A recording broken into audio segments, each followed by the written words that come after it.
My name is Clara Moreau. When people ask how many children I have, I used to say 4. Now I say 1, myself. It started in March of 1998. I was 26, working double shifts as a nurse in Lyon, when the phone call came at 3:17 a.m. My mother's heart had simply stopped. Dad had been gone for 12 years already. In one night I went from being the big sister to being the only parent my 3 siblings had left. Luke was 17, reckless, and furious at the world. Elodie was 15, silent, and already cutting her own arms in the school bathroom. Margot was 9 and still slept with the stuffed rabbit Maman had sewn for her. The social worker looked at me with pity and asked if there was any other family who could take them. I looked at the 3 terrified faces in the hospital corridor and answered before I could think. They stay with me. I sold the family house in Provence that same month. It broke my heart to watch strangers walk through Maman's rosemary garden, but the money bought us a cramped 4-room apartment in Lyon and paid the funeral. I quit night shifts so I could be home when Margot came back from school. I learned to cook for 4 on a budget for 2. I sat up until dawn sewing Elodie's wounds and holding Luke when he cried because he was terrified of becoming the man of the house. People said I sacrificed my youth. I didn't feel sacrificed. I felt necessary. For the first time in my life, I was the center of someone's universe. They needed me the way air needs lungs. Years blurred. Luke dropped out of lycée at 18, got a girl pregnant, and came home with a duffel bag and a terrified 19-year-old named Celine. I turned my bedroom into theirs, moved into the living room, and paid for the maternity ward because Celine's parents had disowned her. Their son, my first nephew, was born the week I turned 30. I held that red, wrinkled baby and promised him the world. Elodie discovered boys, drugs, and debt in that order. I paid the dealers to leave her alone. I paid for 3 stays in rehab. I paid for therapy she never attended. Margot, the quiet one, was the only one who studied. She wanted to be a doctor, like Clara, but the kind who gets paid. I laughed when she said it, kissed her forehead, and took extra shifts so she could have tutors. By the time Margot started university, I was 42 and had not had a single vacation, a single serious boyfriend, or a single savings account that wasn't immediately emptied for someone else's emergency. But they were alive. They were, mostly, safe. And every time one of them said, "Thank you, Clara," or "I love you, sis," I felt rich. Then came the weddings. Luke and Celine, wedding number 1, 2015. They wanted a chateau in Bordeaux. I wanted to cry at the estimate. $48,000. I cashed in the last of Maman's jewelry, the pearls she wore at her own wedding, and took a bank loan against my nurse's pension. I stood in a second-hand dress watching Luke promise Celine forever while the string quartet I had paid for played. At the reception he hugged me, drunk and happy, and said, "You're the best mom a guy never had." I smiled so hard my face hurt. Elodie and Thibaut, wedding number 2, 2018. Elodie had finally stayed clean for 2 years. Thibaut was a sound engineer with kind eyes and a cocaine habit he hid badly. They wanted Santorini. Flights, villas, a priest flown in from Athens, 120 guests. $72,000. I sold the apartment in Lyon, the one I had paid for with the sale of Maman's house, and moved into a studio the size of a shoebox so they could have their white dress sunset photos. Elodie cried when she saw the cliffside venue.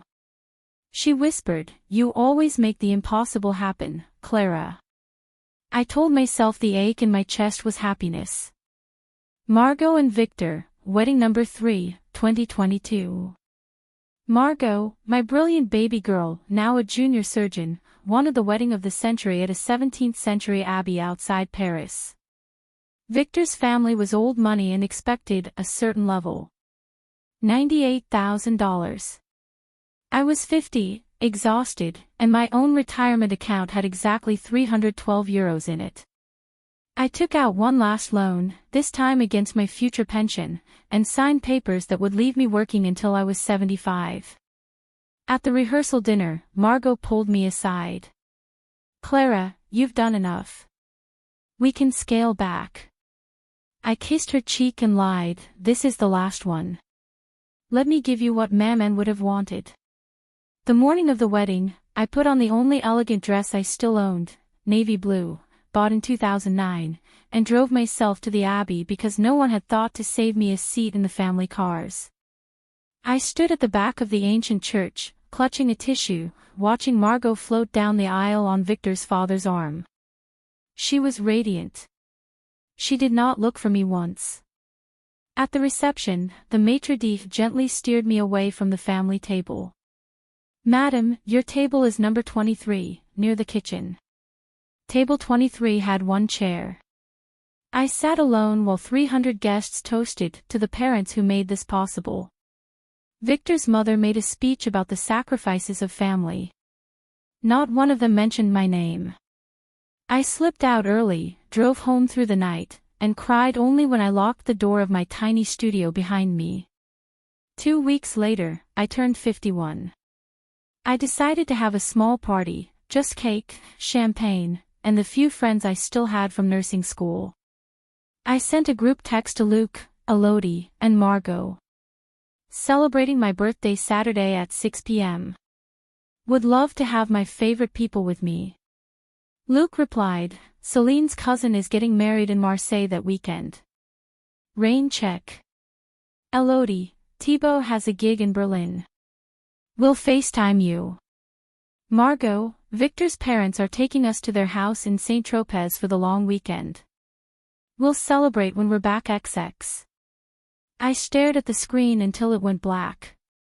Then I opened my laptop and did something I had never done before. I calculated. From 1998 to 2022. Food, clothes, school fees, university for Margot. Rehab, debts, lawyers for Elodie. Cars, rent, baby things, wedding number 1 for Luke. Wedding number 2 for Elodie. Wedding number 3 for Margot. Countless little emergencies I could no longer even remember. Total, €487,000. Almost €500,000. My entire life. I sat on the floor of my studio and laughed until I couldn't breathe. I had raised them, loved them, bankrupted myself for them. And on my 51st birthday, not one of them could reschedule a weekend to eat cake with me. Something inside me snapped, quietly, cleanly, like a bone that finally gives way after years of silent fracture. The next day I made appointments. Lawyer. Notary. Insurance broker. Then I wrote 3 letters, one for each sibling, in my neatest handwriting. Luke. You once told me I was the best mum you never had. I believed you. I insured your life for €300,000 the day your son was born. Premiums paid in full every year from the salary I earned working nights while you slept. Policy matures next month. Beneficiary, Clara Marguerite Moreau. Thank you for the security. Elodie. Every time you overdosed, I paid the clinic. Every time you relapsed, I paid again. I insured your life for €250,000 the week you got clean. I never cancelled the policy, hope is stubborn. Beneficiary, Clara Marguerite Moreau. You taught me that love sometimes means preparing for the worst. Margot. My brilliant girl. I insured your life for €400,000 the day you started medical school. You laughed and said, Clara, I'm going to live to be 100. I hope you do. But if God calls you home early, the money will finally come back to the person who never had a childhood so that you could have every chance. Beneficiary, Clara Marguerite Moreau. I mailed the letters with the policy summaries attached. No anger. No threats. Just facts. Then I did the rest. I sold the studio, paid off every loan, and moved to a sunlit apartment in Lisbon overlooking the Tagus River. I bought linen dresses, good wine, and a piano I never had room for before. I enrolled in painting classes and made friends who asked about my day before they asked for anything else. The replies came slowly. Luke, hysterical voicemail, accusations of blackmail, threats of lawyers. Elodie, silence, then a text that only said, "How could you?" Margot, one calm email asking if we could talk like adults. I did not answer any of them. 6 months later, on a warm October evening, my doorbell rang. I opened it to find all 3 of them on my doorstep in Lisbon, unannounced, looking like children again, scared, exhausted, and suddenly aware the world is bigger than they thought. Margot spoke first, voice shaking. "Clara, the policies. You can't be serious." I stepped aside so they could see the living room, fresh flowers, my half-finished canvas of the river, a table set for one. "I'm completely serious," I said gently. "Come in." I made coffee. They filed in like penitents. Luke's hands trembled as he held the cup. Elodie's eyes were red. Margot looked like someone had pulled the ground from under her feet. "We thought you were punishing us," Luke whispered. "No," I said. "I stopped punishing myself." Margot started crying. "We didn't realize, we took everything. We never gave anything back." I let her cry.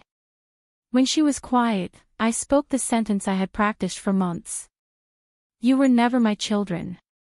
You were my purpose." When the purpose ended, I discovered I still had a life. And I decided to live it. Elodie reached for my hand. "Can we start over?" I looked at her, really looked, and saw the girl who once fell asleep on my shoulder during thunderstorms. I felt nothing but tired. "Starting over is for people who have something to go back to," I said. "We don't. But you can start new, without me. You're adults. You always were. I just refuse to see it." Luke tried one last time. "The insurance, you'd really cash it if one of us died." I smiled the way you smile at a child who finally understands a hard truth. "I would mourn you with all my heart. And I would use every euro to make sure no woman ever again sells her own future to buy someone else's gratitude." They left the next morning. I watched from my balcony as the 3 of them walked down the hill toward the train station, smaller than I remembered. I still get Christmas cards. Luke's has photos of his children, my grandchildren I have never met. Elodie sends postcards from the places she's finally visiting with money she earned herself. Margot writes long letters about her first years as an attending physician, about how exhausting it is to stand on your own feet, about how she understands now. I read them all. Sometimes I answer. Sometimes I don't. I am 61 now. My apartment smells of oil paint and orange blossoms. My friends call me Clara, not the one who raised her siblings. I have a lover who thinks my laugh lines are beautiful. I have a savings account with my name on it and no one else's. And on quiet nights, when the river glitters under the Lisbon moon, I play the piano, something soft, something Maman used to hum, and I think. I did not lose 3 siblings. I finally found one sister. Myself. The policies are still active. I never canceled them. Some habits die harder than others. But every year, on the anniversary of the day I mailed those letters, I light a single candle and make the same toast to the woman I used to be. Thank you for saving them. Now live. And I do. God, I do. The candle is always the same, plain white, bought in bulk from the little market on Rua do Alecrim. I light it at sunset on October 14th, the exact date the 3 envelopes left my hands in 2022. The flame trembles against the Lisbon wind that sneaks through the open balcony doors, and for a moment the whole city smells of orange blossom and hot wax. I used to cry on this night. The first year I sobbed so hard the candle went out and I had to light another. The second year the tears came quietly, like rain that knows it's expected. This year, the third, I only smile. The woman who mailed those letters is a ghost I no longer fear. I am 63 now. My hair is silver, cut short so the Atlantic wind can play with it. I have laugh lines that strangers compliment and a small scar on my left knee from hiking the fisherman's trail with people who never once asked me for money. The policies are still active. Every October the insurance company sends polite reminders that the premiums are due. I pay them the way other women buy flowers for their tables, automatically, without guilt, without hope. They are the last tether. When they snap, and one day they will, I will feel nothing but the soft click of a door finally closing. Luke writes twice a year now. Real letters, on paper, with his children's drawings tucked inside. He works as a mechanic in Toulouse. His hands are always stained with engine oil in the photos he sends. He signs every letter the same way. Your brother who is trying. Luke. Elodie has been clean for 4 years. She teaches yoga in Marseille and has a little girl with Thibaut's dark eyes and none of his chaos. She named the child Marguerite, after Maman, she says, but we both know it is also after Margot, the sister she still cannot face. Elodie's letters are the longest. She writes about power animals, about forgiveness ceremonies under the full moon, about how some nights she wakes up terrified that she will become the mother she never had. I write back, short and steady. You already are a better mother. Keep going. Margot is the quietest. Once a year, on my birthday, a transfer appears in my account, 2,000 euros with the reference line, for the childhood I stole. I never acknowledge it. I donate every cent to a shelter for teenage runaways in Lisbon. The circle feels exact. Some evenings I play the piano and strangers gather on the street below to listen. One of them became a lover, Antonio, a widower who restores old books. He asked once, very gently, about the 3 framed photographs I keep face down in a drawer. I told him the short version. He kissed my forehead and said, "You did not fail them, Clarita. You survived them. We have been together 14 months. He has never asked me to choose between him and my solitude. That alone feels like love." Last October, on candle night, the doorbell rang while the flame was still new. I thought it was Antonio with wine, but when I opened the door all 3 of them were there, Luke, Elodie, and Margot, older, thinner, standing in a row like children sent to the headmistress. They had come together, first time in 8 years, without telling me. Elodie carried a small wooden box. Margot held a bottle of good French wine. Luke had a paper bag that smelled of warm bread. "We won't stay long," Margot said, voice steady like the surgeon she is. "We just wanted to be here. On this night.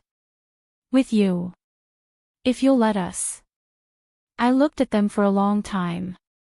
The girl who used to run to the bank for their rent money felt nothing. The woman I am now felt everything. I stepped aside. We sat on the balcony. I lit a second, third, and fourth candle, one for each of us.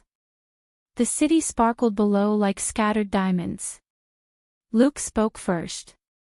"We sold the apartment in Lyon," he said. "The one you bought with Maman's house. We split the money 3 ways and paid off every debt you ever covered.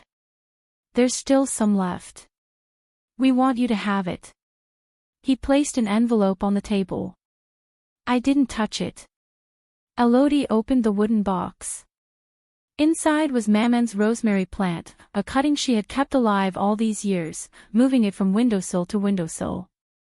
"I thought your balcony needed something that remembers where we came from," she whispered. Margot poured the wine. Her hand shook only a little. We drank in silence at first, watching the candles gutter in the breeze. Then Margot said, very quietly, "We were terrible children." "No," I answered. "You were children." I was the adult who forgot she was allowed to be a person. Luke's voice cracked. "We don't want forgiveness, Clara. We just wanted you to know we finally understand the weight." I looked at the 4 flames dancing between us. I thought of all the years I had measured my worth in their survival. I picked up the envelope Luke had brought, tore it in half, and let the pieces flutter down into the night. "Keep your money," I said. "Build something honest with it. Marry it to effort. That is the only apology I will ever accept." Elodie started crying. Margot followed. Luke simply bowed his head and let the tears fall onto the tiles. When the candles burned low, I stood. "It's late," I said gently. "You have trains tomorrow." They understood. This was not reconciliation, not yet, maybe not ever. It was acknowledgement. A full stop after a very long sentence. At the door, Elodie hugged me so hard I felt her heartbeat. Margot kissed both my cheeks the way Maman used to. Luke lingered last. "I'm proud to be your brother," he said, voice rough. "Even if I never earned it." I touched his cheek. "Earn the man you are becoming. That will be enough." They left just after midnight. I watched their taxi disappear down the hill, then went back to the balcony. Only my original candle still burned. I raised my glass to the flame, to the woman who once believed love was a debt that could never be paid in full. "Thank you for saving them," I whispered, "same as every year. Now live." The wind carried the scent of rosemary across the tiles. For the first time, the candle did not go out. And I do.